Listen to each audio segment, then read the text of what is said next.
बिस्मिल्लाहिर्रहमानिर्रहीम। अस्सलाम वालेकुम। मैं हूं आपका मेज़बान वसी शाह और आप देख रहे हैं ज़बरदस्त। नाज़रीन, ज़बरदस्त में आज हमें दो मेहमानों ने ज्वाइन किया है। एक जो हमारी मेहमान खातून है वो सियासतदान है और दूसरे जो नौजवान हैं वो हमारे अपने कोलीग हैं, हमारे शोबे का फ़ख्र हैं और जर्नलिज़म को बड़ी उम्मीदें वाबस्ता हैं इनसे। एक नौजवान जर्नलिस्ट हैं। दोनों से हम हर वो सवाल करने की कोशिश करेंगे जो आपके जहन में उठता है। हमारे साथ मौजूद हैं सानिया कामरान साहिबा,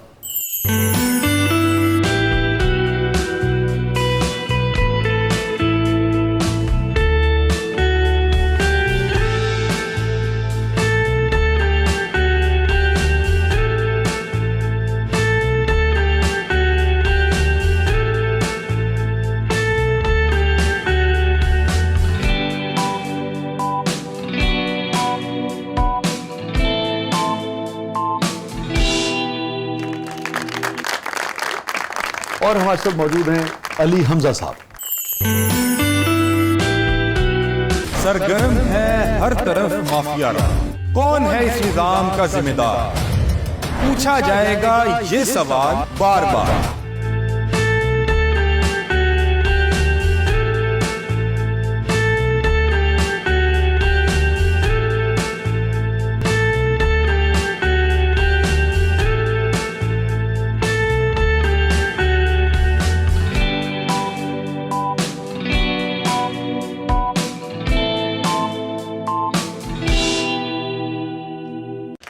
welcome to the show Ali साहब और welcome to the show Sania साहब। Thank you so much. बहुत बहुत शुक्रिया, आप दोनों ने वक्त निकाला, आप तशरीफ लाए। Thank you so much. नहीं, बहुत शुक्रिया जी। आज मेरे यहाँ होने की वजह जो है वो मेरी वालदा है। उन्होंने मुझे स्पेशल कहा कि इस शो को तुमने जरूर करना है। Thank you so much. Thank you so much Shahji बुलाने के लिए। और जैसे कि अभी मैं आपको बिहाइंड कैमरा भी बता रहा था कि आपका शुमार उन शख्सियात में होता है जिनको बचपन में मैं बतौर स्टार देखा करता था। और आपको पता है कि जो बचपन के स्टार्स होते हैं उनका कद बहुत बड़ा होता है। तो थैंक यू सो मच आपके। अच्छा यार, वो देखा क्या उनसे मिलके कभी कभी बड़ी मायूसी होती है, तो मायूसी तो नहीं हुई? बहुत खुशी हुई। और एक जो लाइन आपने कहा कि भाई मेरी गाड़ी ना पकड़ लेना,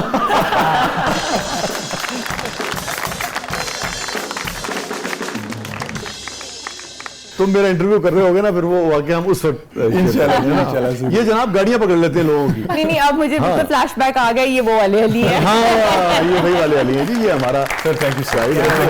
बड़ी उम्मीदें। भाई you are doing a fabulous job. तो सियासतदान से शुरू करते हैं। बिल्कुल है ना, आप सहाफी हैं, आप भी चाहें तो सवाल पूछ लीजिएगा।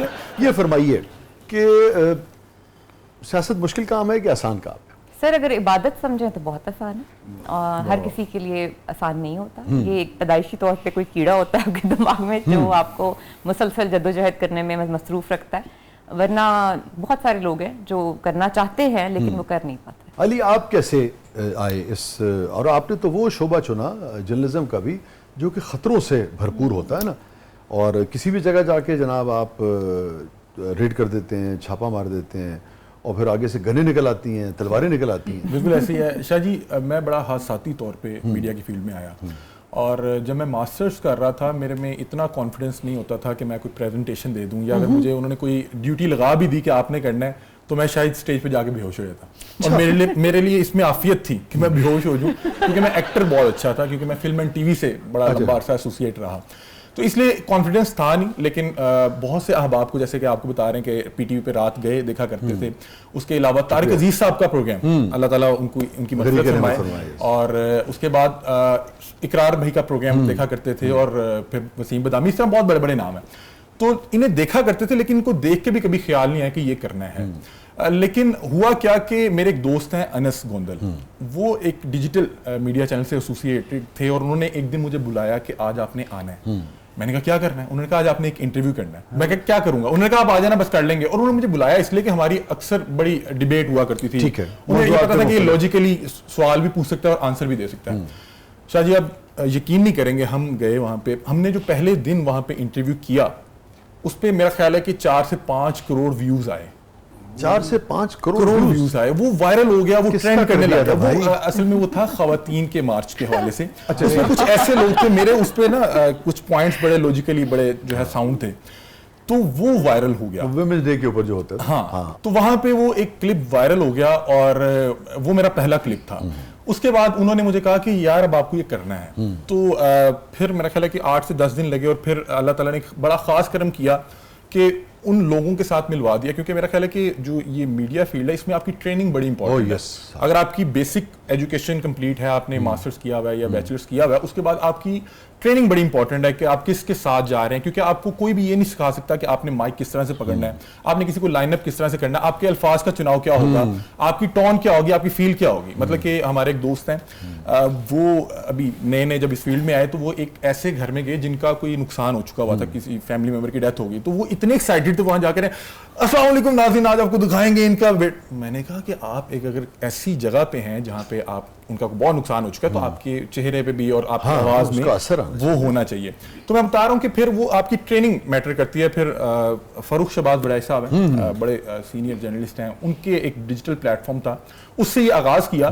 ਤੁਸੀਂ ਅਲੀ ਭਾਈ ਦੀ ਸਪੀਡ ਵੇਖੀ, ਕੀ ਬਾਤ। ਇਹ ਜੋ ਬੰਦਾ ਬੋਲੀ ਹੀ ਜਾ ਰਿਹਾ ਹੁੰਦਾ, ਸ਼ੋਅ ਮੁੱਕ ਵੀ ਜਾਏ ਫਿਰ ਵੀ ਬੋਲੀ ਹੀ ਜਾ ਰਿਹਾ ਹੁੰਦਾ, वो कह रहे तुम बस कर दे, खत्म हो गई ना, अभी बात है नहीं। उनका बोलने का काम है, हमारा ब्रेक लेने का काम, बोल ली। अच्छा सानिया साहब, ये बताइए कि अब सियासत के जिस मोड़ पे आप खड़ी हैं, अब आपको क्या लगता है कि सियासत वाला फैसला आपका ठीक था या सीएसएस कर लेती तो बेहतर था? नहीं सर, आई थिंक मैं अपने आप को बहुत ब्लेस्ड फील करती हूँ, क्योंकि मैं एमपीए भी रही हूँ, पार्लिमानी सेक्रेटरी फॉर वुमेन डेवलपमेंट भी थी, औरतों के हकूक़ के ऊपर मैंने बहुत सारी रेजोल्यूशंस थी, जिसमें सबसे इम्पॉर्टेंट मेरे लिए अचीवमेंट थी कि हमारा जो इस्लामिक आइडियोलॉजी काउंसिल है उसके 12 मेंबर्स थे और सारे मर्द थे, उसमें कोई खातून नहीं थी।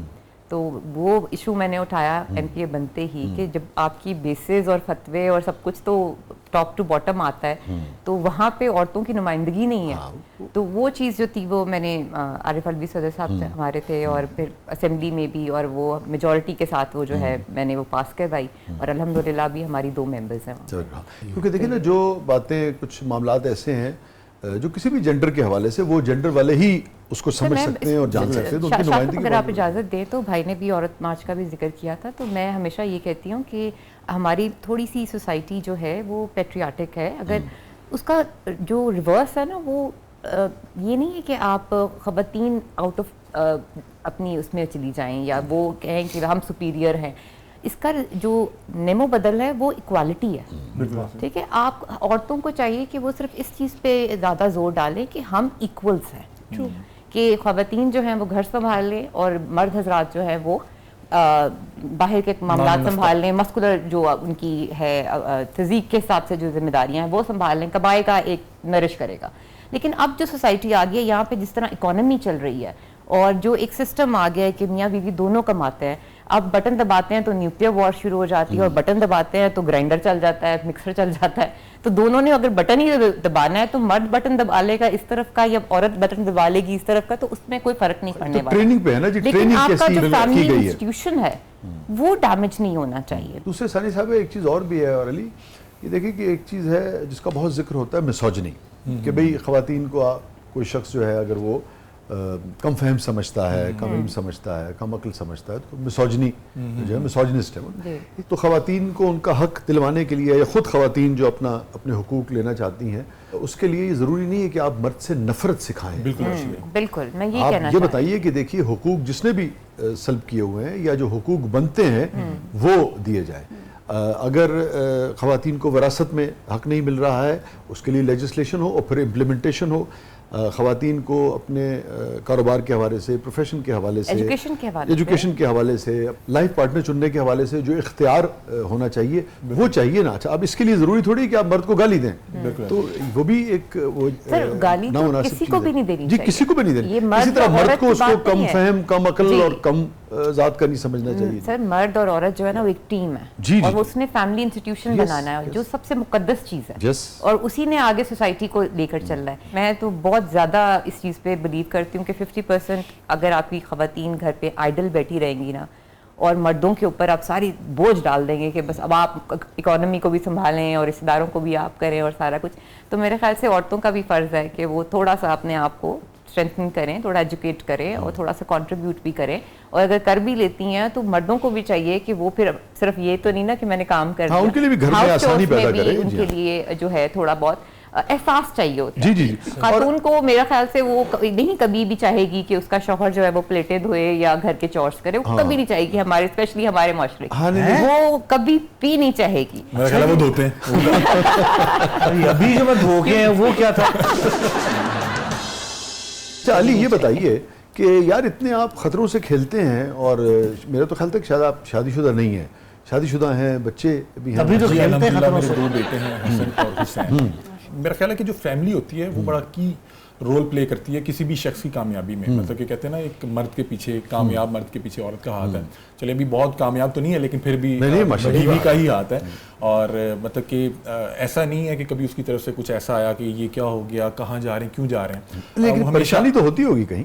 नहीं, मेरा ख्याल है कि वो इतना आदी हो चुकी हुई है, वो खुद पूछ रही होती हैं कि क्या हुआ आपको, मेरा ख्याल है मजीद वहाँ पे रुकना चाहिए था। नहीं कोई ऐसे मसले वाली ब्रेव बात खातून है। नहीं। अल्हम्दुलिल्लाह, अल्लाह का शुक्र है। तो बड़ा ही सपोर्ट मिलता है उनकी तरफ से भी और वालदैन की तरफ से भी, क्योंकि अगर आप घर में परेशान है या घर की तरफ से परेशान है, फिर आप वो काम नहीं कर सकते। आप मतलब कि बहुत से ऐसे मामला हुए जिनमें यानी कि एक्सपेक्टेड ये था कि अफ्तारी घर होगी, वो थाने में हो रही है और वो नहीं जा पा रहे। तो वो ये है कि उस पर आपकी बीवी और आपके वालिदैन का जो है ना रोल बड़ा इंपॉर्टेंट हो जाता है कि कोई बात नहीं, ठीक है हम आ रहे हैं, देख लेते हैं, कोई मसले वाली बात नहीं। क्योंकि अगर वो परेशान हो गए तो फिर आप मेरा ख्याल है वहाँ पे ज्यादा परेशान क्योंकि देखो ना, अभी ये जो हमारे कैमरामैन दोस्त हैं, हमारे अमजद शाह हैं, हमारे सेट पे भी होते हैं ना अमजद कैमरामैन, ये भी मुझे बता रहे थे कि एक मरतबा आप और ये दोनों प्रोग्राम करने गए तो वो कोई अताई डॉक्टर था, ऐसी क्वैक था ना, वो गन निकाल के ले आया। वो अमजद भाई साथ थे और इस तरह आतिफ भाई भी कैमरे के पीछे खड़े हुए हैं। ये बहुत से जो रेड्स से यही साथ होते हैं और यही टीम है जो आपका हौसला बनते हैं। अब ये जिस स्पेसिफिक जो रेड की बात कर रहे हैं, वहाँ पे कोई साहब थे अपने घर के अंदर ही कोई क्लिनिक खोल के बैठे हुए थे और वो डॉक्टर छोड़ के वो कोई अताई भी नहीं थे, मतलब कि वो एक पुलिस ऑफिसर थे जिन्हें लगता था कि उन्हें दवाई देनी आती है, तो उन्होंने अपने घर में क्लिनिक खोला हुआ था। तो मैं गया तो वो उन्होंने कहा कि मेरा पिस्टल लेके आ। अमजद भाई भी साथ थे। तो उनका एक बेटा है, उसने अपने दोनों हाथ पीछे रखे हुए थे और हमें लिटरली लगा कि ये लेके आए, क्योंकि नॉर्मली जब आप वो अपनी वो डब से निकालते तो हमें लगा कि काम हो गया। लेकिन अल्लाह का बड़ा शुक्र है कि जो इस तरह के लोग होते हैं वैसे होते वो बुज़दिल नहीं है, वो सिर्फ ये गीदर भपकियां मार रहे होते हैं। तो हमें वैसे लगा कि अब ले हैं पिस्टल। तो बहरहाल वो बड़ा एक जो है एक अजीबोगरीब इंसिडेंट। बेटा ये किस चीज का मसला डॉक्टर है तो मरीज बैठा है, मैं क्या खा रहे थे आप ये करेंगे 15 पे कॉल करें, 15 पे कॉल करें, अब कर अब पिस्टल लेके आए पिस्टल लेके आए।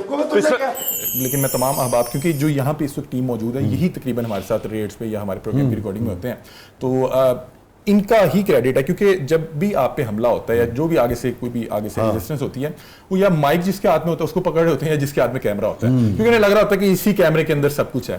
तो बहुत सी रेड्स में हमारे जो कैमरा मैन अहबाब हैं, इन्हें बहुत मार पड़ती है। और सबसे अच्छी चीज़ ये है कि इनकी प्रोफेशनलिज्म कह दें कि इन्हें पता होता है कि वो डाटा कैसे सेव करना है, क्योंकि अगर आपके पास डाटा नहीं है तो फिर तो सबूत भी निकल गया, आपके ऊपर वो पड़ जाएगा ना।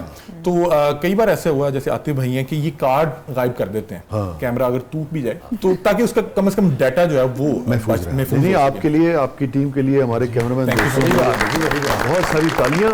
और आज मुझे पता लगा कि ये हर दूसरे दिन जब हमारे प्रोग्राम पे आते हैं तो क्यों कह रहे होते हैं कि सर मैं, हाँ एक तो खुश होते हैं, तो कहते हैं सर बैठ जाओ, थोड़ी देर से खलोता नहीं जा रहा।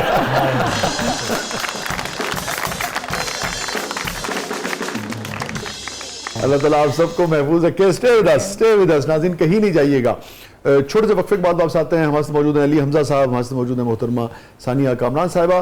और ये जो जर्नलिज्म की जो शाख है जिसमें माशरती बुराइयों को इंतहाई जिम्मेदारी के साथ और इंतहाई हौसले के साथ बेनकाब करते हैं हमारे दोस्त, मैं समझता हूँ जर्नलिज्म सारे का सारा, और ये जो शाख है ये भी बेपनाह दाद की और तहसीन की मुस्तहिक। बहुत सारी तालीम। स्टे विद अस, कहीं नहीं जाइएगा। छोटे से वक्त के बाद वापस आते हैं। आप देख रहे हैं ज़बरदस्त।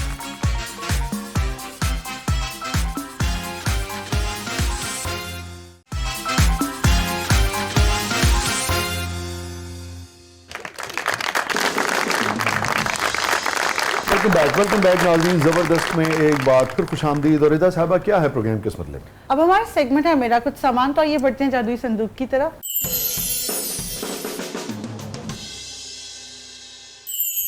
रिदा ਇਹੋ ਜਿਹੀ ਕੁੜੀ ਬਾਦਸ਼ਾਹ ਵਾਲੀ ਫਿਲਮ 'ਚ ਨਾ ਤਖਲੀਆ ਕਹਿ ਕੇ ਬਾਦਸ਼ਾਹ ਕੋਲੋਂ ਘੁੱਟ ਖਾ ਲੈਂਦੀ। ओके, आई थिंक मदानी। डंडा, खवातीन वाले हथियार उठाए हैं। गुली डंडा का तो ये है कि हमें आइडिया नहीं था ये क्या है। मैंने जो पहला शो शाह साहब आपके साथ किया वो था सियासी थिएटर एक्सप्रेस पे आप थे, तो अमजद साहब हमारे साथ हयात थे उस वक्त। हाँ हमारे पास थे, तो उन्होंने मुझसे पूछा कि बेटा आप पॉलिटिक्स और ये सारा कुछ, तो बातों बातों में मैंने बताया कि मैं मंजूर इलाही टेस्ट क्रिकेटर की जी, बच्ची जी। हूँ। तो उन्होंने मुझे एकदम से ऐसे कहा कि ओ तुम्हारे वालिद को तो मैं बहुत अच्छी तरह जानता हूँ, तुमने पहले क्यों नहीं बताया? तो मैंने कहा सर वो फिर लोग कहते हैं कि जी वालिद साहब की सिफारिशी होगी, तो मैं अपना नाम बनाना चाहती थी, तो मैं उनका जिक्र अपना इंट्रोडक्शन उनकी, तो उन्होंने बड़े मज़े की बात की। उन्होंने कहा कि बेटा तुम्हारे वालिद साहब जो हैं वो गुली डंडा खेलते हुए बड़े हुए हैं और अब वो क्रिकेट खेलते रहे, तो हम उनको बड़ा शौक से देखते थे। तो अगर वालिद अच्छा हो तो जिक्र कर देना चाहिए। तो मेरे वालिद साहब माशाल्लाह कहीं पे भी जाते हैं तो लोग उनको याद करते हैं और कहीं ना कहीं से उनका एक लिंक निकल आता खुद है। चूंकि क्रिकेट के बड़े शौकीन थे और बड़े एक जी, ज़माने तो तक वो खेलते उन्होंने रहे। मुझे इसलिए गुली डंडा देखते ही ना मुझे अमजद साहब याद आ गए कि अभी आपने गुल्ली भी साथ में उठा ली, खाली अगर आप डंडा हाथ में उठाती ना तो पता नहीं कितने मीम्स बन जाते। उन्होंने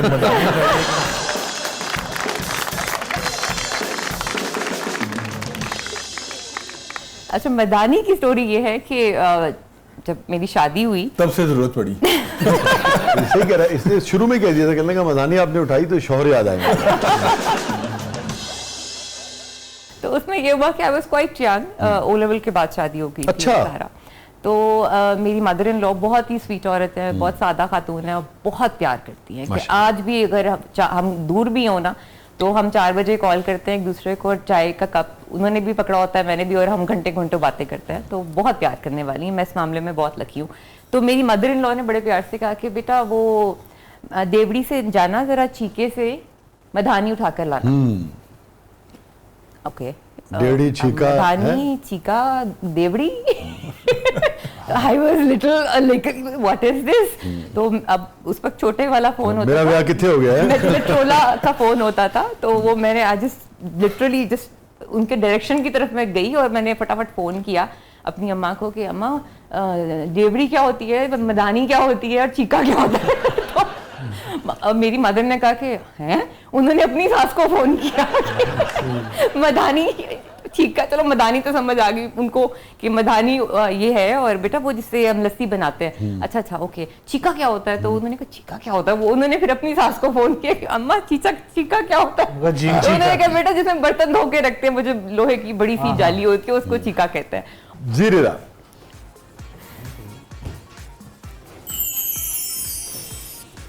ले जी, एक तो ये है और भैया खरीदारी नहीं करने आए। एक्चुअली रेडी पर आना है। ये सब कुछ उड़ा दूंगा। ये मैं तमाम चीजें जो है ये ना, सारा बचपन बड़ी उठा लिया आपने। खूबसूरत चीजें हैं और ये बड़ी डिफरेंट चीज उठाई है आपने। क्योंकि इन तमाम चीजों के साथ में भी जो है बड़ी वाह, वाह, वाह। खूबसूरत मेमोरीज हैं। सुरमा दानी जो है ना इसकी अच्छा, स्टोरी सुनिए। सुरमा दानी जो है कि मेरी वालदा जो है बड़े प्यार से जो है सुरमा डाला करती थी और मैं जब भी देखता हूँ क्योंकि अब शायद वो अब मेरा ख्याल है कि अब नहीं, जी जी, अब उसका इतना सुरमा और इस्तेमाल नहीं काजल होता। कम इस्तेमाल होता बिल्कुल होगा ऐसे ही। या और फिर- मुझे पता नहीं ये जैसी नजर आई तो मुझे मेरी वालदा का ख्याल जहन में आया, तो मेरा ख्याल है कि माएँ जो है बड़े प्यार से डाला करती, क्योंकि मैं ना नहीं लगवाता था, मुझे ऐसे लगता था कि मेरी आँख ओ निकल भाईजान वो यूं पकड़ के जकड़ के और ऐसे बिल्कुल ऐसी करके। है, आपके हाथ पाँव हाँ, बांध हाँ। के आपको लगाया जाता है, तो मेरा ख्याल है कि Yes, yes, खूबसूरत yes. मेमोरी है। और बोल शाह जी मैंने तकरीबन 7 साल ग्राउंड में गुजारे। मुझे क्रिकेट का बहुत ज्यादा शौक था।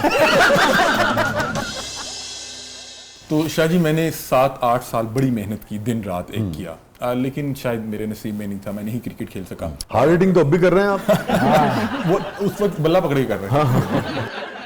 अच्छा शाह जी बेंटे जो है ये हर गली में खेले जाने वाला एक स्पोर्ट है और मुझे लगता है कि इसको तो अब कोई ना तो नेशनल स्पोर्ट का दर्जा देना चाहिए। अच्छा अली, आप देखिए, आप सहाफ़ी हैं, आप सियासतदान हैं, कितने अफसोस की बात है यार कि हमारी जो मकामी खेलें हैं हमने कोई तवज्जो नहीं दी उसको। बिल्कुल ऐसी। ठीक है, मैं देख रहा था अभी वो एक गेम है जी, वो पैडल, वो बच्चे मुझे ले गए 2-3 मरतबा, तो बड़ी मकबूल हो गई है और इतना उसमें एक्सपेंसिव है ना, वो 1 घंटे के लिए लोगों को पैसा देना पड़ता है, लोग उससे पैसा बना भी रहे हैं। हालांकि आप ये देखिए किसी भी गेम में बच्चे जब इन्वॉल्व हो जाएं ज़रा सा भी तो उसमें बेइंतहा दिलचस्पी जो है बिल्कुल वो ऐसे। पैदा हो जाएगी। ये जितनी गेम्स थी हमारी कितनी पॉपुलर थी, बिल्कुल ऐसे। कितनी पॉपुलर हैं, चाहे वो बंटे हों, चाहे गुल्ली डंडा हो, चाहे दीगर गेम्स हों, बहुत ही उसको बैन अवी लेवल पे न सही जा सकती हैं, मगर मकामी सतह पर इनको इनकरेज करना चाहिए था। हर शख्स ने खेली तो इनको इनकरेज करना चाहिए था, और बहुत जरूरत भी नहीं है। बस अगर आप एक छोटी सी जगह भी बना दें कि जहाँ लोग बंटे खेलना जाए, साफ सुथरे माहौल में बच्चे, वो आप देखिए लोग बच्चे वहां जाना शुरू हो जाएंगे। एक और चीज इसी तरह से गुल्ली डंडा है कि वो तो क्रिकेट के मैदानों में भी खेला जा सकता ताल्लुक है ये स्ट्रीट स्मार्टनेस के साथ। हाँ, जिन लोगों ने ये खेला वो बड़े स्ट्रीट स्मार्ट है। यस। हालांकि ये खेलने की इजाजत नहीं थी, शायद इस पे कोई उस तरह से मतलब कि कोई भी वालिद नहीं चाहता था कि मेरा बेटा जाके बेंटे खेले या ये टोकन वाली गेमें खेले या इस तरह। या आपको पता है कि ये चलता था, ये पूरे मोहल्ले को पता लगता था कि फलां का बच्चा टक टक उसकी आवाज आती है ना जी। बिल्कुल ऐसी है। तो ये तमाम वो चीजें थी जिनको देख के मुझे मेरा बचपन याद आया। और एक चीज मैं यहाँ पे बताना चाहूंगा कि मैं अपने वालिदैन का बहुत शुक्रिया अदा करता हूँ, तमाम बच्चों को करना भी चाहिए। मुझे एक इशू था जब मैं पैदा हुआ, बाय बर्थ मैं चल नहीं सकता था। मेरे जो क्लब फीट्स कहते हैं जिनको, मतलब कि पाँव थोड़े से मुड़े हुए थे, और मेरे वालिद साहब ने मेरा ऑपरेट कराया, जो कि मेरा तकरीबन यहाँ तक हाफ जो है यहाँ तक पाँव और आगे दोनों पाँव का हुआ है। तो मैं इस हवाले से अपने वालिदैन का बड़ा ही शुक्रिया अदा करता हूँ, क्योंकि उस वक्त तमाम फैमिली ये चाहती थी कि अभी ऑपरेशन ना करवाया जाए, अभी ऑपरेट ना करवाया जाए, बच्चा रोता है बहुत ज़्यादा। मेरे वालिद ने कहा आज रोता है कोई मसले वाली बात नहीं, कल को अगर ये ना चल सका तो ये ज़्यादा रोएगा। तो मैं गालिबन 6 माह का था और मेरे ये पूरे यहाँ पे प्लास्टर्स और वो ऑपरेट वगैरह हुआ, और मैं इस हवाले से अपने वालिद का बहुत शुक्रिया अदा करूँगा। उन्होंने मुझे चलना तो सिखाया, उन्होंने मुझे चलना सिखाने से पहले मेरे पाँव का ऑपरेट भी कराया, और मैं अगर वो ना होता तो आज शायद किसी व्हील चेयर पर बैठा होता और इंतज़ार में होता कि काश कोई मिरेकल हो जाए मैं चल पड़ूँ। और मैंने चलना लेट स्टार्ट किया। मुझे वालिदैन बताते हैं कि 3.5, 4 या 5 साल की उम्र में जाके मैंने चलना स्टार्ट किया, मैं उससे पहले नहीं चलता था। और उस अरसे में कितना वो परेशान रहते होंगे। बिल्कुल ऐसी है कि ऑपरेट भी करवा लिया है मगर रिजल्ट उस तरह से अभी तक नहीं आया, तो पता नहीं चलेगा। वालिदा का बड़ा अहम रोल था। वो बताती हैं कि आप सारी रात रोया करते थे, क्योंकि वो आपको पता है कि जब आपको प्लास्टर वो लगता है तो फिर उसका अपना वेट होता है, तकलीफ अलग। तो मैं इस हवाले से अपने वालिदैन का बड़ा ही खास शुक्रिया अदा करूंगा कि उन्होंने मेरे पे इतना बड़ा एहसान किया, मतलब कि बहुत से एहसान किए। ये एक ऐसा एहसान था कि जो हर वक्त मैं महसूस करता हूँ कि अगर मेरे वालिद उस टाइम सही फैसला ना लेते तो मैं कुछ भी ना कर पाता। बहुत सारी तालियां जी आपके वालिदा के लिए। और ये भी बड़ी अहम बात है जो इब्तदाई जो हमारा पहला सेगमेंट है इसमें हम बात कर रहे थे ना, कि वक्त पे जब बच्चे नौजवान लड़के लड़कियां ज़िम्मेदार हो जाएं, समझदार हो जाएं, तालीम याफ्ता हो जाएं और अच्छा कमाने लगें, बाशऊर हो जाएं, जब आप उनकी शादी करेंगे, उन पर ये जिम्मेदारी आएगी तो फिर वो आने वाले चैलेंजेस को बेहतर तरीके से निपट सकेंगे। अब आपके वालिद अगर इस शऊर का मुजाहरा न करते और उनमें इतना फ़हम, इतना विजडम नहीं होता, तो लाज़िम बात है कि माशरे को एक ऐसा नौजवान नहीं मिल पाता। बहुत सारी तालियां जो उसे सीखना भी चाहिए। नाज़रीन स्टे विद अस, कहीं नहीं जाइएगा, छोटे वक्त के बाद वापस आते हैं। प्रोग्राम के अगले मरले में आपके लिए बहुत कुछ है। आप देख रहे हैं ज़बरदस्त।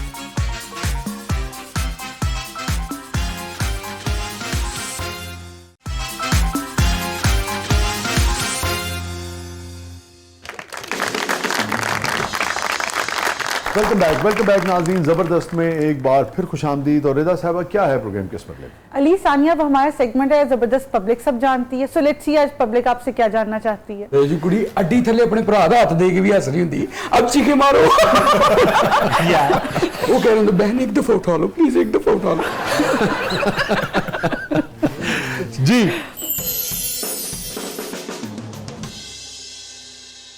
अली भाई, आप बहुत ख़तरनाक शोज़ करते हैं और उसके बाद ऐसी बहुत सी ख़तरनाक जगहों पे भी जाते हैं, और अक्सर औकात तो लड़ाई झगड़े भी हो जाते हैं। तो कभी कोई ऐसी लड़ाई हुई है जिसमें आपको डर से ज़्यादा हंसी आई हो? अगर कोई ऐसा कभी कोई फ़नी किस्सा आपके साथ हुआ है तो आप ज़रूर हमसे शेयर करें। कोई लड़ाई का फ़नी वाक़या तो नहीं है, क्योंकि लड़ाई आपको पता है कि उस टाइम फनी नहीं होती। लड़ाई फ़नी नहीं होती, मजाक नहीं होता। हम एक बार ना रिकॉर्डिंग के बाद जो तमाम टीम है वो रिफ़्रेशमेंट के लिए कहीं भी कुछ खाने जाते हैं। तो हम एक बार लाहौर की बहुत बड़ी एक फूड चेन है और उनकी बिरयानी बहुत ज़्यादा मशहूर है, तो हम वहाँ पे गए कि हमने रिकॉर्डिंग ख़त्म की, तो हमने सोचा कि जाके वहाँ पे खाना खाते हैं। तो अब मेरे साथ पूरी टीम थी, 2 कैमरामैन, प्रोड्यूसर और मैं और हमारे एक ड्राइवर। तो हम उनके पास गए, हमने कहा यार वो बैठना है, तो उन्होंने कहा कि अंदर काफ़ी रश है, आप वो फलाने टेबल के पास चले जाएँ। वो उठने लगे। अब वो साहब आखिरी नवाला ले रहे हैं, मैंने हाथ में माइक पकड़ा हुआ है, 2 बंदों के हाथ में कैमरा है और साहब प्रोड्यूसर है। तो उसने कहा मरी मुर्गी निकल आई है। तो लगा कि छापा मर गया। तो हमने कहा नहीं हम खाने आए।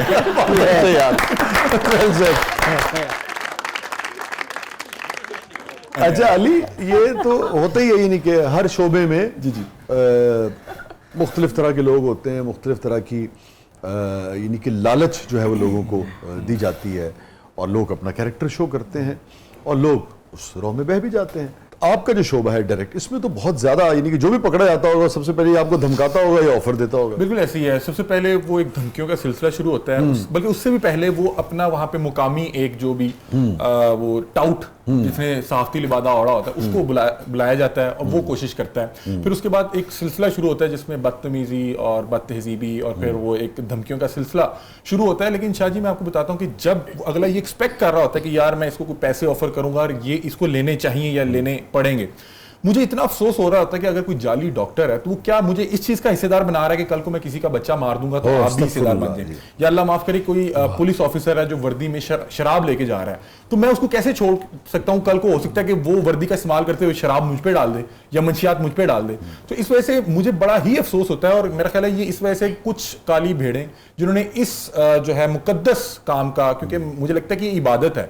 और ये जो आपने जो बात की ना, ये बड़ी अहम बात की, जो अंडरस्टैंडिंग है ना आपकी कि आप अगर ऐसा करेंगे, आपसे मुराद कोई शख्स ऐसा करेगा तो बुनियादी तौर पे वो उस जुर्म में हिस्सेदार उस कत्ल में हिस्सेदार हो। बिल्कुल ऐसे ही देखिए ना, आपके सामने एक चीज आई, आपने छोड़ दिया किसी भी, मैं कहता हूँ सिफारिश की वजह से ही छोड़ दिया यार, ठीक है ना। इसका मतलब है कि उसके बाद जो मर्डर करेगा या उसकी वजह से जो जाने जाया होंगी, कोई भी बराबर की तो बड़ी उम्दा, बड़ी क्लैरिटी है। मुझे बड़ी खुशी हुई कि आपको और ऐड करना चाहूंगा कि जितना हम कहते हैं कि फला साहब जो हैं जज हैं तो उन्हें अपने कलम का हिसाब देना पड़ेगा, तो मुझे लगता है कि सहाफी से उसके माइक का भी हिसाब होगा कि आपने किस इंटेंशन के साथ क्या सवाल किया। बिल्कुल ऐसे ही है। अगर आपने वाकईतन किसी को नुकसान पहुंचाने के घर से उसके आगे माइक किया तो रोजे महशर आपको इस चीज का हिसाब देना पड़ेगा। वाह, बहुत उम्दा। अल्लाह ताला आपको हमेशा इस्तिकामत अता फरमाए और सिराते मुस्तकीम पे चलाए और महफूज रखे और कामयाब रखे। जी सानिया साहिबा, मेरा आपसे सवाल है, आपने अब तक कई पार्टियां बदली हैं, आइंदा इस हवाले से आपका क्या इरादा है? पब्लिक नहीं जी, शुरू से एक ही पार्टी में थे, 15 साल ऑपोजिशन की हमने। एक पार्टी बदली आपने? एक पार्टी बदली। 9 मई के बाद फिर मैंने पीपल्स पार्टी ज्वाइन कर ली थी, और वो भी आइडियोलॉजी के ऊपर की थी कि हम सेंट्रल लेफ्ट लोग हैं, थोड़ा सा लिबरल माइंड रखते हैं, ओपन माइंड रखते हैं, और अगर मैंने हुकूमत में जाना होता तो मैं शायद नून लीग ज्वाइन करती, क्योंकि उस वक्त पंजाब के अंदर तो नून लीग का ही था।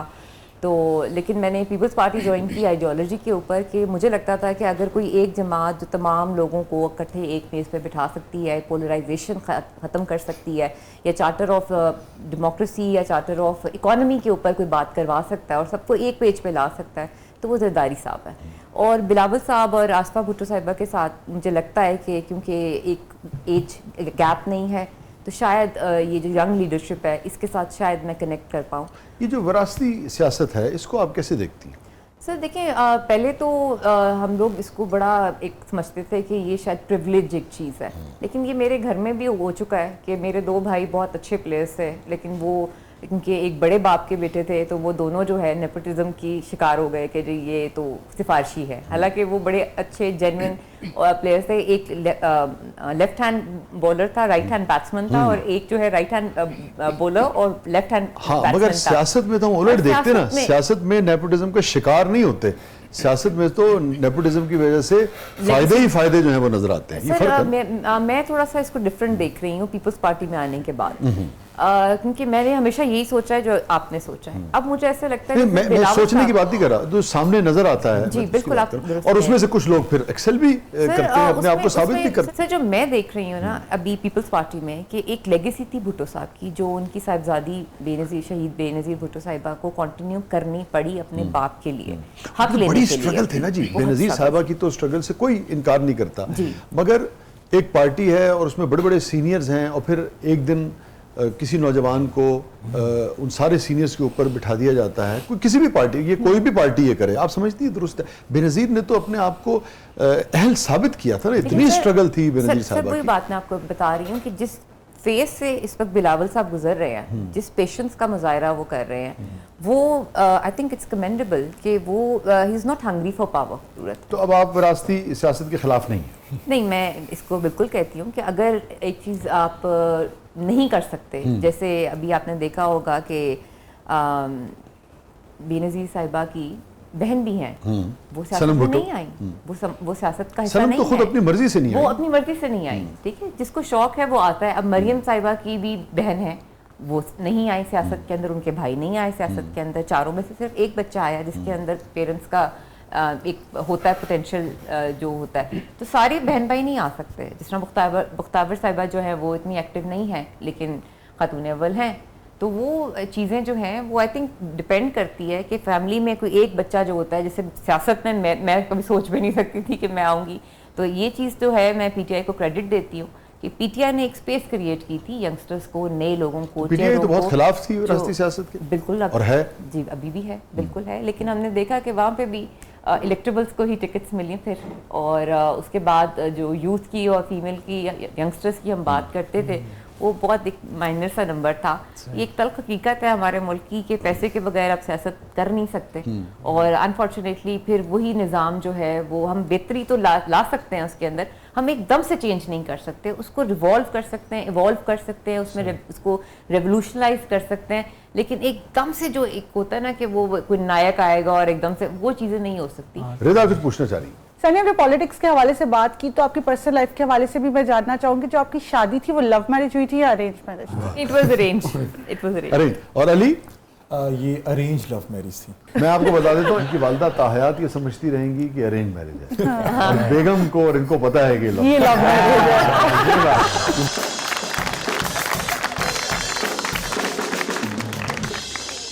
वाकयातन अरेंज मैरिज थी, और मुझे पहली नज़र में उनसे प्यार हुआ था जब मैंने देखा।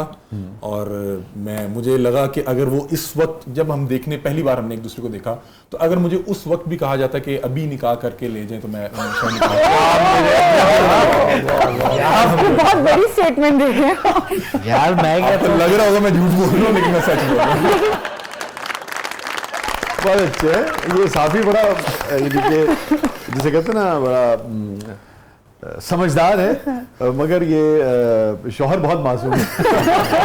बहुत अच्छे, बहुत very good. Stay with us. अच्छी बात है जी, दिल में जो हो ना उसका इजहार करना चाहिए, उसका इकरार करना चाहिए। जिनसे आप प्यार करते हो ना, उस मामले में कंजूसी नहीं करनी चाहिए। जब वो आपके साथ हैं, जब उन्हें आपके इजहार की ज़रूरत है, तब उनसे इजहार करें, चाहे वो कोई भी रिश्ता हो, माँ बाप का हो, अहलिया का हो, शौहर का हो, बच्चों का हो, दोस्तों का हो, कोलीग्स का हो। जिससे प्यार करते हैं उससे कहें कि हाँ मैं तेनू प्यार करना।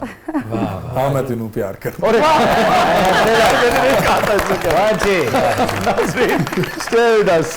कहीं नहीं जाइएगा, छोटे से वक्त के बाद आप साथ हैं प्रोग्राम के अगले मरहले में। आपके लिए बहुत कुछ है, आप देख रहे हैं जबरदस्त।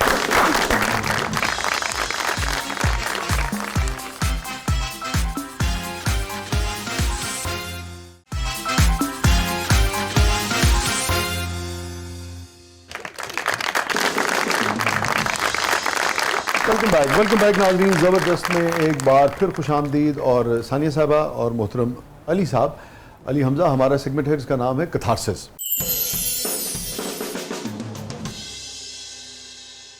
आपसे शुरू करते हैं। Any regret in life? No, no regret. No regret. एक आध है, मेरा ख्याल है कि मेरे वालिद मेरी वजह से किसी ऐसी जगह पे मुझे उन्हें देखने का मौका मिला कि मुझे लगा कि नहीं, यहाँ पे नहीं मेरे लिए खड़ा होना चाहिए था। मतलब कि मेरा ही मसला था और वो मेरे लिए वहाँ पे आए थे, तो मुझे लगा कि इन्हें यहाँ पे इस हालत में नहीं खड़ा होना चाहिए था। तो मैं जो आपकी बात समझ पाया कि कोई भी वजह ऐसी हुई जिसकी वजह से आपको लगा कि आपके वालिद किसी मुश्किल में आए या मेरे शायद पीछे आए, हाँ, मुझे उस मतलब मुश्किल उनको से तकलीफ हुई, निकालने के ज़हमत लिए हुई। मुझे लगा कि मेरे वालिद को मेरी वजह से अगर तकलीफ यहाँ पे हुई, आना ज़हमत पड़ा हुई, तो या ये नहीं आना चाहिए था। शर्मिंदगी हुई, मुझे या बहुत ज़्यादा शर्मिंदगी हुई। उनके और मैं मकाम वहाँ में- से, अच्छा शाह जी, जब आपकी ज़िंदगी में ऐसा मौका आता है तब आपको वालिदैन की इज्जत और मोहब्बत का वो अंदाज़ा होता है। मतलब कि मुझे अपने वालिद से सबसे ज़्यादा मोहब्बत उस वक्त हुई जब वो मुझे पीट रहे थे। मुझे इतना मज़ा आ रहा था, और मुझे मार ईद वाले दिन पड़ी थी, और वो इसलिए मार रहे थे, उन्हें लग रहा था कि ये दोबारा उस जगह ना फंस जाए। और मुझे उस दिन इतना उन पे प्यार आया, इतना प्यार आया कि एक बंदा मेरी इस्लाह के लिए मुझे ही पीट रहा है। और मुझे उस दिन अपने वालिद से इश्क हो गया। वो जैसे मतलब कि मोहब्बत में मार रहे थे ना। तो मैं आपको बताया था कि मुझे एक बार किसी हवाले से, किसी वजह से मुझे थाने जो है वो अरेस्ट हो गया मैं। और ये इस प्रोफेशन में आने से पहले की बात है। तो मुझे अपने वालिद को वहां पे खड़ा देख के मेरा दिल किया कि मैं मर जाऊं। और हालांकि मेरा कोई कसूर, मेरा कुछ भी नहीं था। मैं कुछ आप सोहबत कह लें, आप मुजरिम नहीं थे। मैं मुजरिम नहीं था, कुछ सोहबत ऐसी थी, उसकी वजह से मुझे कुछ थाने में रुकना पड़ा, या मैं मेरे हवालात में। तो मुझे मेरे वालिद जब पीछे आए तो मुझे इतनी शर्म आई, मुझे लगे कि मेरे लिए शायद मरना आसान था कि मेरे वालिद को मेरे पीछे मुझे छुड़वाने आना पड़ा। और दूसरा ये हुआ कि ईद के रोज़ मेरा मोबाइल ऑफ हो गया और मेरे वालिद का मेरे से रब्ता नहीं हो पा रहा था। उन्होंने मुझे कोई 5-7-10 कॉल्स की, मुझे नहीं पता लगा, और जब मैं उठाने लगा तो फ़ोन बंद हो गया। तो मैंने कहा ईद का दिन है, ये उस वाक़े के कुछ 6-7-8 माह बाद की बात थी। तो मुझे 1-1:30 बजे याद आया कि मैं कहा अबू जी, वो मैं बस अबू जी ने वो जो भी रवायती प्यार भरे अल्फाज से, और मैंने वहां से दौड़ लगाई और मैं घर गया। अबू जी ने मुझे सुथरा करके मारा। और मेरे वालिद साहब का मेरा ये वाला बड़ा प्यार है कि जब उनका दिल करता है तो मुझे ठीक कर लेते, सीधा कर लेते। नहीं तो ये क्या उम्र थी? मेरी उम्र थी गालबन 16-17 साल या 18 साल। शाह जी, मुझे उस मार के बाद मुझे मेरे वालिद से प्यार हो गया। और मेरे वालिद साहब थप्पड़ बड़ा कौन से मारते हैं कि आप बैठे हुए ढप, आपको नजर नहीं आएगा, वो थप्पड़ नजर नहीं आएगा। और मुझे सबसे अच्छा अपने वालिद का जो सबसे अच्छी चीज़ लगी कि जिस टाइम मैं उस मुश्किल वक्त से था, या मैं जब वहाँ से वापस आया, वो मुझे लेके आए, तो मुझे लगा कि इस वक्त मुझे घर जाके मार पड़ेगी। मुझे नहीं पड़ी, उस दिन नहीं पड़ी। और मेरे अंदर एक रिग्रेट था, यार मेरे वालिद ने मुझे पूछा ही नहीं, मुझे मारा ही नहीं। मैं तो एक्सपेक्ट कर रहा था कि जाते मुझे उल्टा लटकाएंगे और मेरी अच्छे से जो है खातर मुदारत होगी। उसके 6 माह बाद जब उन्हें दोबारा लगा कि यार ये दोबारा उस दलदल में ना फंस जाए, ये दोबारा किसी और जो है किसी और के गुनाह की सजा या कोई और किसी मसले में ना फंस जाए, उस दिन उनके अंदर वो जो वालिद था मैंने देखा, क्योंकि अब मैं खुद एक वालिद हूं, तो मुझे लिटरली मुझे उस दिन अपने वालिद से इश्क हो गया। मैंने कहा नहीं यार, ये बंदा वो है कि मैं कहीं भी होऊंगा, मैं जहन्नुम में भी होऊंगा तो मेरे पीछे आ जाएगा मुझे निकालने के लिए। मेरे वालिद को मेरी वैसे कोई तकलीफ ना हो। हाँ बिल्कुल ऐसे। कोई भी जो हसास इंसान है, हसास औलाद है, और मेरे ख्याल में जो आप बात कर रहे हैं ना, उसके लिए बहुत ज़्यादा हसास होना जरूरी, वरना इतनी बारीक बीनी से यूजली औलाद नहीं पहुंच पाती वहाँ जहाँ आप पहुँचे। तो ये अहम बात है। बिल्कुल ऐसे। ये फरमाइए, कोई ऐसी चीज़ ज़िंदगी में जिस पे ज़मीर मलामत करता हो कि अच्छा भाई सानिया कामरान, ये मुझसे ज़िंदगी में गलत फैसला हुआ या गलती हुई? सर मुझे लाइफ में ना हमेशा कभी कुछ कह देने पे होता है कि मुझे ये कहना नहीं चाहिए था। अच्छा।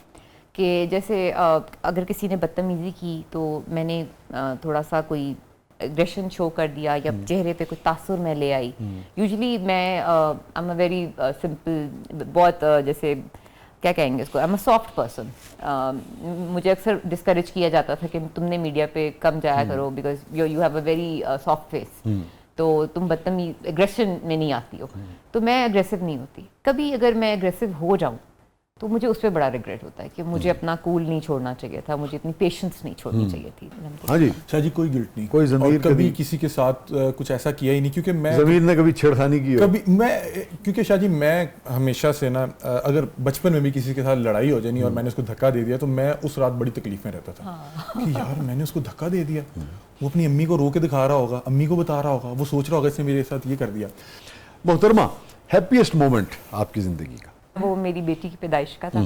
मेरी सबसे बड़ी बेटी जो है अभी पढ़ रही है, वो लंदन गई भी है, तो उसको मैं बहुत मिस करती हूँ। तो अभी आपने जब कहा कि सबसे खुशी, तो सबसे पहले मेरे माइंड में वो आया था। साहबजादी याद आई। और कितने बच्चे हैं आपके? मेरे माशाल्लाह 4 बच्चे। 4 बच्चे हैं। अब ये बाकी 3 आपसे पूछेंगे हैप्पीएस्ट मोमेंट में क्या नाम है साहबजादी का? अलिशबा। हाँ, अलिशबा क्यों है, हम क्यों नहीं है ना, या अलिशबा ही क्यों है, हम क्यों नहीं है? तो मैं हमेशा इनको बच्चों को कहती हूँ कि you are my favourite, you are my favourite, you are my favourite, you are my favourite. आप सबको यही कहती हैं तो they all know. Happiest moment जब मुझे अल्लाह ताला ने ये खास करम किया, मैं इस फील्ड में आया और ख़ास तौर पर जब नियो के साथ जुड़ा, तो जिस दिन मुझे टीवी प्रोग्राम मिला वो मेरे लिए बड़ा हैप्पीएस्ट मोमेंट था कि घर वाले आपको टीवी पे बैठ के देख रहे हैं। मेरे वालिद साहब जहाँ पे हमारा वालिद साहब का ग्रोसरी का स्टोर है, तो वो जहाँ पे है तो वो पूरा सब कारोबार करते जी, तो वहाँ पे पूरी मार्केट जो है टीवी लगा के देख रही है कि अली का आज शो आ रहा है, तो मेरे लिए वो बड़ा हैप्पीएस्ट मोमेंट था। सानिया कामरान साहिबा की ज़िंदगी का सबसे गमगीन लम्हा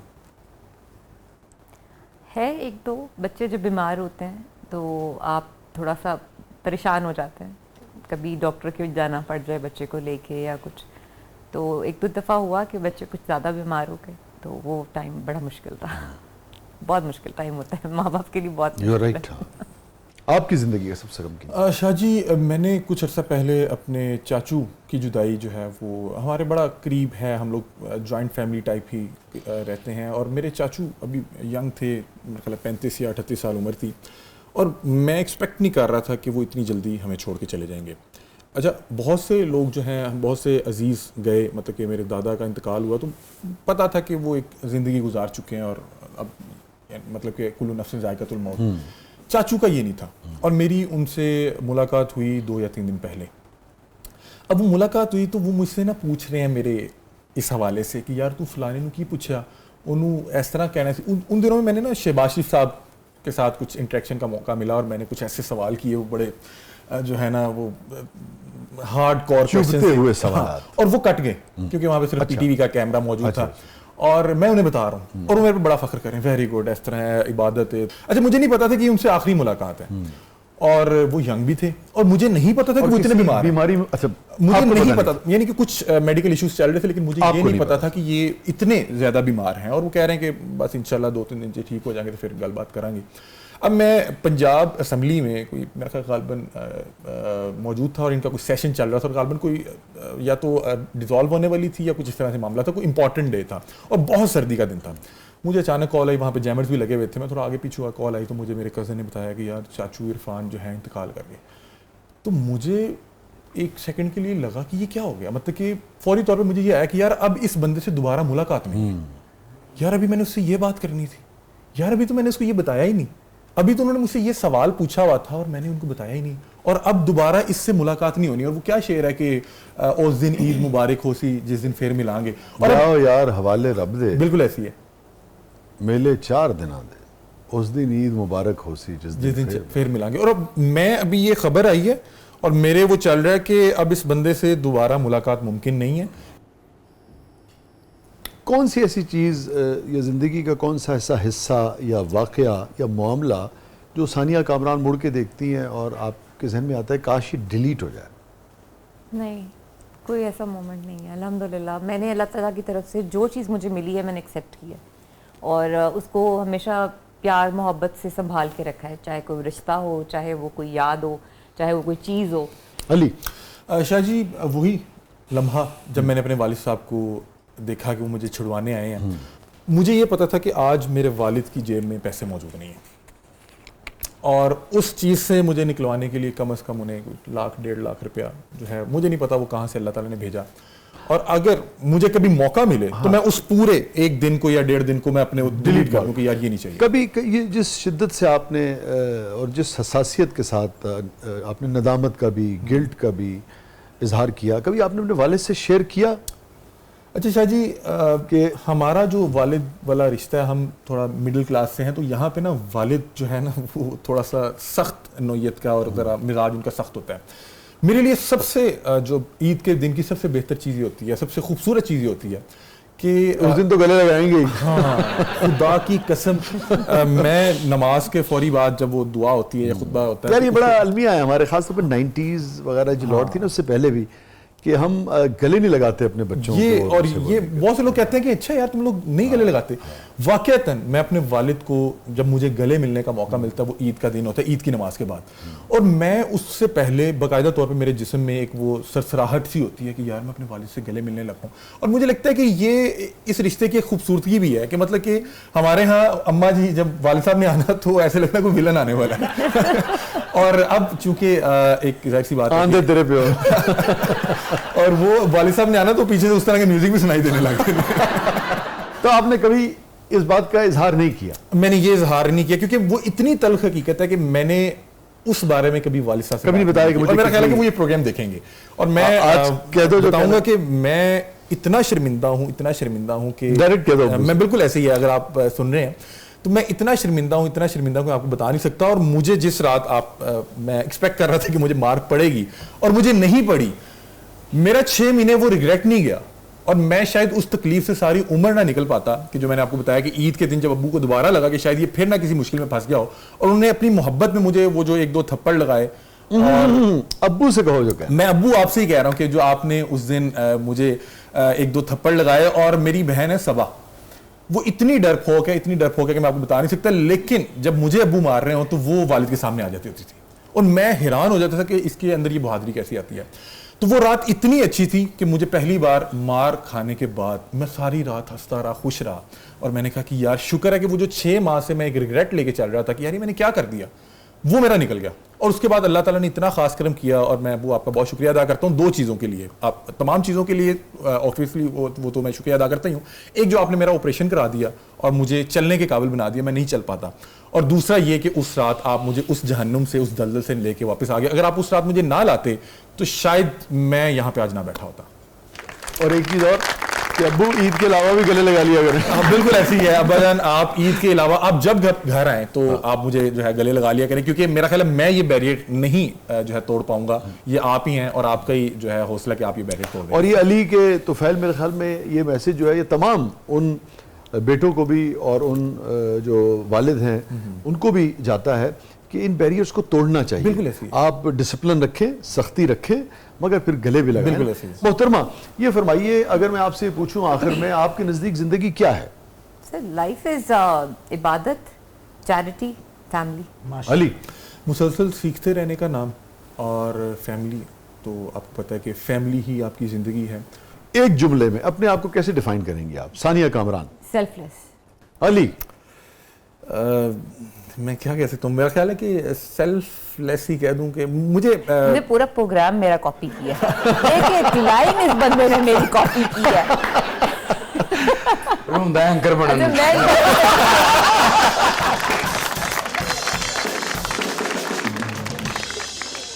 मैं एंजॉय इसलिए कर रही हूँ कि मेरे छोटे भाई का नाम अली है, तो ये भी अली बैठा हुआ है मेरे साथ, तो मैं ऐसे एंजॉय कर रही हूँ कि ओके कर ले तो कॉपी आप वो सेल्फलेस है, आप कह दो selfish. Thank you so much Ali, बहुत शुक्रिया। बहुत शुक्रिया कि आपने बुलाया और हमें इज्जत बख्शी, और थैंक यू सो मच। मुझे इतना मजा आया मैं आपको बता नहीं सकता। और शाहजी जो है का शुमार उन शख्सियात में होता है जो कि जिनको मैंने बतौर स्टार अपने बचपन में देखा, मतलब जैसे तारिक अजीज साहब को हम देखा करते थे, जैसे शाहजी को देखा तो बहुत बड़े लोग थे बहुत से। अब आप ये वो लोग हैं जिनको मैंने टीवी पे बतौर स्टार देखा, और आज मुझे इनके साथ बैठने का मौका मिल रहा है, तो मेरे लिए जो है खुशी का कोई ठिकाना था। Thank you so much. Thank you so much. ये आपकी तरबियत है और आपकी आजिज़ी के साथ साथ आपका बड़ापन है कि आप ऐसा सोचते हैं। आपके आने से हमारा शो सज गया, आपने वक्त दिया, आपका बहुत बहुत शुक्रिया। बहुत बहुत शुक्रिया सानिया, आप तशरीफ लाई। Thank you so much. बहुत शुक्रिया। मेरा लाइफ का आई थिंक सियासी थिएटर से मैंने टेलीविज़न स्टार्ट किया था, और आज भी आप बिल्कुल वैसे के वैसे हैं, और माशाल्लाह वही स्टाइल है आपका और वही आपकी शायरी। शाहजी इसका क्या राज है, आप अभी तक वैसे के वैसे ही कैमरा बंद हो तो बताता हूँ।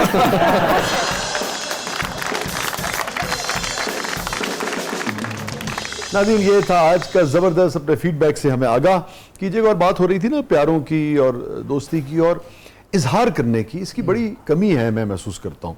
इसी हवाले से मैंने कुछ शेर कहते हैं कि जब लोग प्यारे आपके पास होते हैं, ज़रूरी नहीं कि खुदा न खास्ता दुनिया से चले जाएं, बाज़ औक़ात वो राब्ते में नहीं रहते, बाज़ औक़ात अपने अपनी मंजिलों पर रवाना हो जाते हैं, फिर आदमी उनकी कंपनी को मिस करता है। वो दोस्त हों, औलाद, कोलीग्स हों, इवन हम अपने कोलीग्स को याद करते हैं, यार फलाने से नहीं मिले, मुद्दत हो गई।